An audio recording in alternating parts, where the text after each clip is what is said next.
Assalamualaikum warahmatullahi wabarakatuh. Selamat siang menjelang sore, Sobat Cici Cuit dimanapun Anda berada.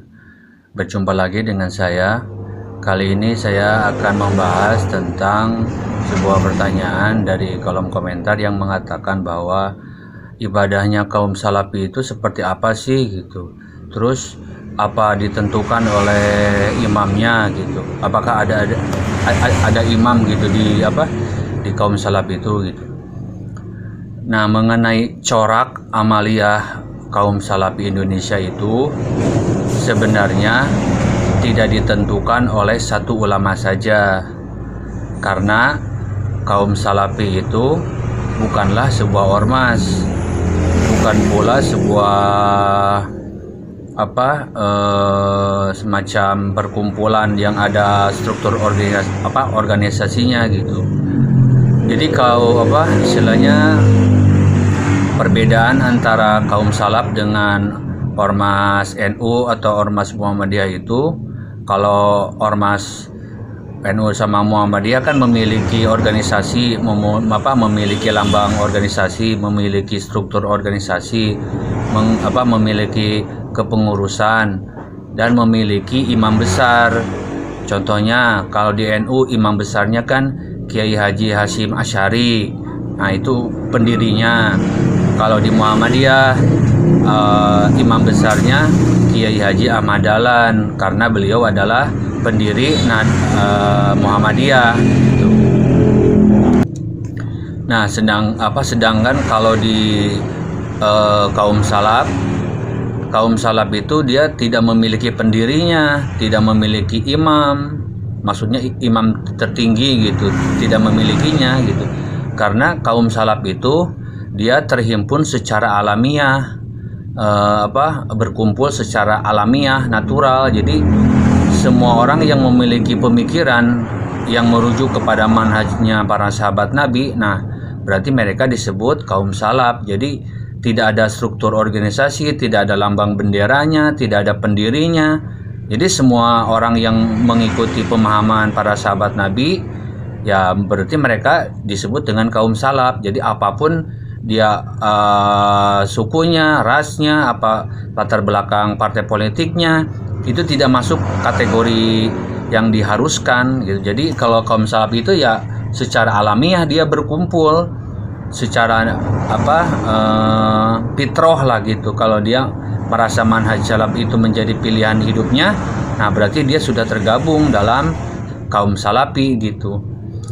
Kalau mengenai corak ibadah dalam kaum salaf itu tidak ditentukan oleh satu ulama, tidak ditentukan oleh kepengurusan. Jadi yang namanya corak ibadah kaum salaf ya mengikuti apa yang para sahabat Nabi lakukan saja gitu. Jadi meskipun ada satu ulama di kaum salaf itu yang paling menonjol, misalkan seperti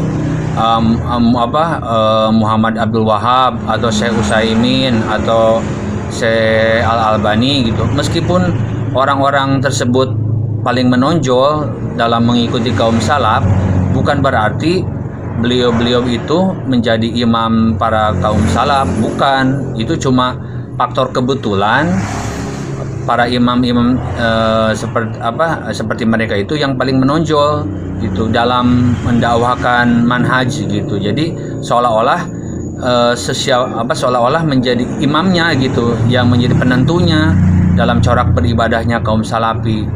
Padahal bukan. Karena yang mengikuti manhaj salaf itu bukan cuma Muhammad Abdul Wahab, bukan Syekh Utsaimin, atau bukan Syekh Al-Albani saja, bukan. Masih banyak ulama-ulama dunia yang lainnya yang mengikuti manhaj salaf. Jadi di sini corak ibadah atau corak amaliyah dari kaum salaf Indonesia itu tidak ada yang menentukannya, karena mereka mengikuti secara fitrah, secara alami manhajnya para sahabat. Jadi seperti Syekh Al-Albani, Syekh Utsaimin atau Muhammad Abdul Wahab, mereka itu cuma bagian dari orang-orang yang mengikuti manhaj salaf seperti kami-kami yang ada di Indonesia ini. gitu. Jadi bukan imamnya dari kaum Salafi atau kaum Salafi sedunia, bukan, beda lagi.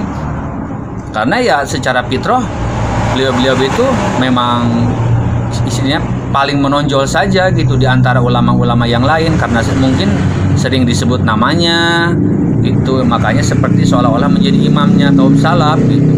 Padahal mah nggak ada hubungannya dengan manhaj salaf, mereka cuma sama-sama mengikuti saja gitu. Jadi Muhammad Abdul Wahab nih mengikuti manhaj salaf, Syekh Utsaimin mengikuti manhaj salaf, Syekh Al Albani mengikuti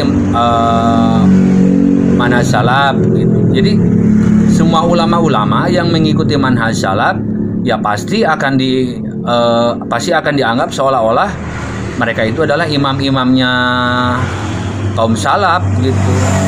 Padahal bukan, karena corak dari kaum salaf tidak ditentukan oleh satu ulama. Kadang-kadang dari mazhab Imam Syafi'i kadang-kadang diambil, kadang-kadang dari Muhammad bin Hambal diambil gitu. Dan banyak lagi imam-imam yang lain yang menjadi rujukan untuk menjadi coraknya gitu. Jadi tidak ditentukan oleh satu ulama saja corak amaliyah kaum salaf Indonesia itu. Demikianlah penjelasan saya, semoga bermanfaat.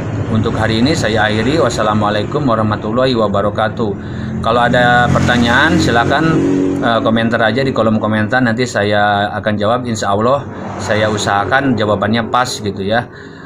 Baiklah, jangan lupa di subscribe, di like, dan di komen. Nanti kita akan berjumpa lagi di tema-tema berikutnya lagi. Wassalamualaikum warahmatullahi wabarakatuh.